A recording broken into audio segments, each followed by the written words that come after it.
श्री गणेशाय नमः। जय माता दी। ओम नमः शिवाय।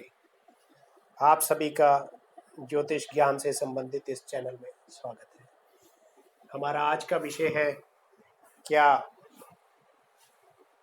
डेथ बेड से वापस आया जा सकता है? जब किसी पेशेंट की स्थिति बहुत गंभीर हो जाती है, डॉक्टर्स जवाब दे देते हैं, क्या वो ठीक हो सकता है? क्या ज्योतिष की इसमें कुछ हेल्प ली जा सकती है? हम इसी विषय को आज समझेंगे। इससे पहले जो दो वीडियो हमने बनाए उनमें भी हमने यही हमारा विषय था, और इसमें पार्ट 1 और पार्ट 2 हमने बनाए। अब ये तीसरा केस ले रहे हैं जो कि मेरी भविष्यवाणियों में से है। इसमें इसको शुरू करने से पहले जिन लोगों ने ये पहले के दो वीडियो नहीं देखे हैं उनको थोड़ा सा ब्रीफ कर देता हूँ पार्ट 1 और पार्ट 2 में क्या था। पार्ट 1 का टॉपिक भी यही था, क्या डेथ बेड से वापस आया जा सकता है। इसमें हमने एक 87 ईयर्स ओल्ड लेडी का, जिनको कि 2 महीने से कोमा में थी, आँख नहीं खुल रही थी, कोई मूवमेंट नहीं थी, और डॉक्टर्स ने भी कह दिया था कि हमारे हिसाब से तो कोई इम्प्रूवमेंट नहीं हो पाएगी, ना हो रही है, आप जो है इन्हें घर ले जाए। और इसी दौरान उनके बेटे ने मुझसे परामर्श लिया ज्योतिष के माध्यम से। मैंने देखकर ये कहा कि अगले महीने 18 तारीख को के आसपास जो है ये ठीक हो जाएंगी, इम्प्रूवमेंट हो जाएगी और इनकी डेथ नहीं होगी। और वैसा ही हुआ।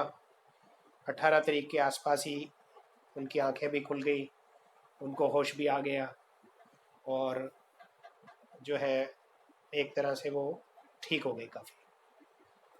तो ज्योतिष के माध्यम से अगर उन्होंने सलाह ली तो उनके परिवार वालों के लिए भी एक बहुत बड़ी सांत्वना की बात है। और ऐसी ही स्थिति जो है दूसरे हमारे जो हमारा एग्जाम्पल पार्ट 2 था उसमें भी हमने एक व्यक्ति का केस लिया जिनको कैंसर था और उनके फॉलोअप्स चल रहे थे। उनका हर 6 महीने के बाद में जो है अपना टेस्ट वगैरह कराए जाते हैं, और यहीं के दिल्ली के बहुत बड़े हॉस्पिटल में उनका टेस्ट हुआ और उसमें यह स्थिति बन गई कि 24 घंटे से ज़्यादा उनके जीवन में नहीं, जो कैंसर है वो पूरे शरीर में फैल गया। और उसी दौरान 24 घंटे ना भी मिलने पर उनकी जो बेटी थी वो डॉक्टर थी उसी हॉस्पिटल में, और उसने मुझसे कंसल्ट किया और मैंने उनको भी यही बताया कि जो हॉरोस्कोप के अनुसार ये लग रहा है कि कोई इन्फेक्शन हो गया है इनके शरीर में। तो जैसे ही उनको कंफर्म हुआ कि ये इन्फेक्शन कह रहे हैं तो उस डॉक्टर के चेहरे पे मुस्कुराहट सी आ गई कि अगर तो इन्फेक्शन है तो ठीक हो जाएंगे। उन्होंने मुझे एकदम से बोला उसी समय, मुझे याद आ रहा है कि वो फिर तो ठीक हो जाएंगे, और हमें बहुत विश्वास है आपके ऊपर, इसी आस से मैं आपके पास आई हूँ। और ऐसा ही हुआ। आज 5-6 साल हो गए हैं इस बात को। आज भी वो उनके पापा जो हैं बिल्कुल ठीक हैं, अच्छी तरह वॉक करते हैं, चलते फिरते हैं, कोई कमी नहीं है। लेकिन अभी उनका फॉलोअप्स वगैरह रेगुलर रूटीन में चलता रहता है। तो ये दो घटनाएं जो हैं मैंने आपसे शेयर की, ये मेरे पार्ट 1 और पार्ट 2 में आपको मिलेंगी। अब ये पार्ट 3 मैं शुरू करने जा रहा हूँ, और आप इसको देखें क्या इसमें हमारे को क्या सीखने को मिलता है। यह घटना देहरादून की है और ये हमारे रिलेशन में ही है और मेरे कज़न हैं और ये 30 साल की एज थी इनकी उस समय। और उन्होंने जो था उनकी भाभी का हमारे यहाँ फ़ोन आया, हमारे अंकल हैं उनके यहाँ फ़ोन आया कि ऐसे जो है उसकी तबीयत काफ़ी ख़राब हो गई थी, ब्लड की वोमिटिंग हो गई है, तो हॉस्पिटल में एडमिट किया है इमरजेंसी में। डॉक्टर्स ब्लड चढ़ा रहे हैं और ऐसी स्थिति है कि एक तरह से वो कह रहे हैं कि हमारे को कोई चांस लग नहीं रहा है, तो बहुत वोमिटिंग हो रही है ब्लड की। और जो है एक तरह से उन्होंने जवाब ही दे दिया था। जब ऐसी स्थिति बन गई तो उन्होंने हमारे अंकल को भी कॉल किया, अंकल का कॉल हमारे यहाँ भी आया। तो ये कोई शाम को 7 बजे के आसपास की बात है, 7-8 बजे के करीब। तो उन्होंने एक तो बुला लिया था क्योंकि इमरजेंसी थी। तो मैं यहाँ से अपने ब्रदर को लेके बस अड्डे छोड़ने गया, अंकल भी अपने पश्चिम बिहार रहते हैं वहाँ से आ गए और उन दोनों को रात को 10 बजे की बस में चढ़ा दिया।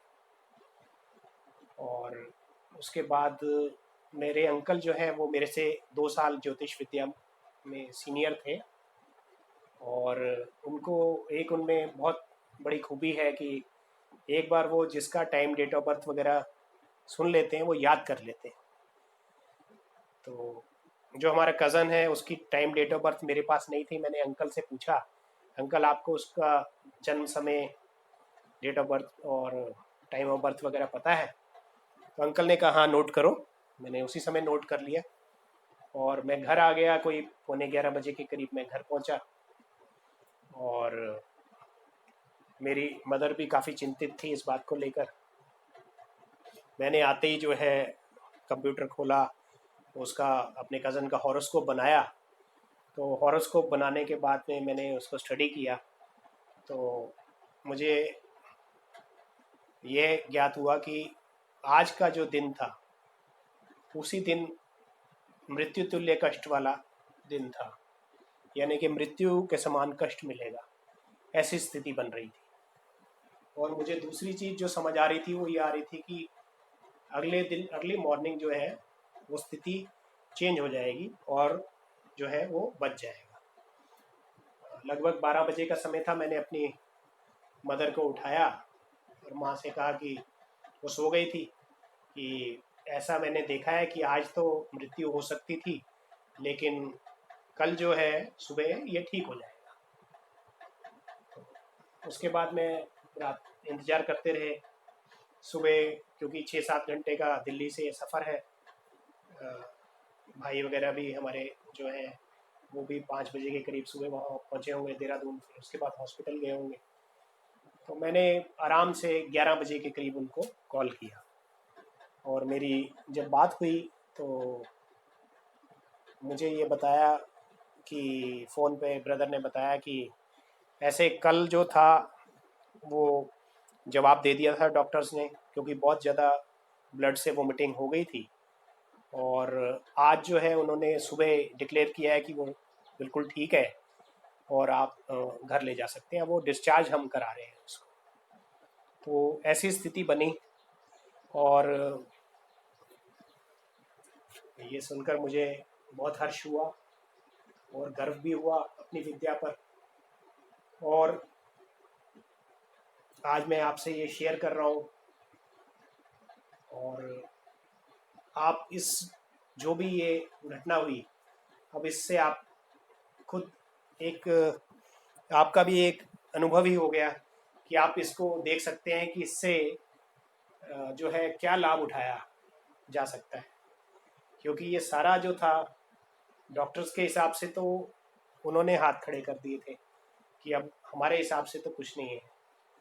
वही वाली बात आ गई कि डॉक्टर्स के बाद भी भगवान है और ये विद्या भगवान की है। और जब ऐसा हुआ मुझे दोनों तरफ से खुशी थी। एक तो मेरा कज़न बच गया, दूसरा मेरी विद्या का मान भगवान ने रखा।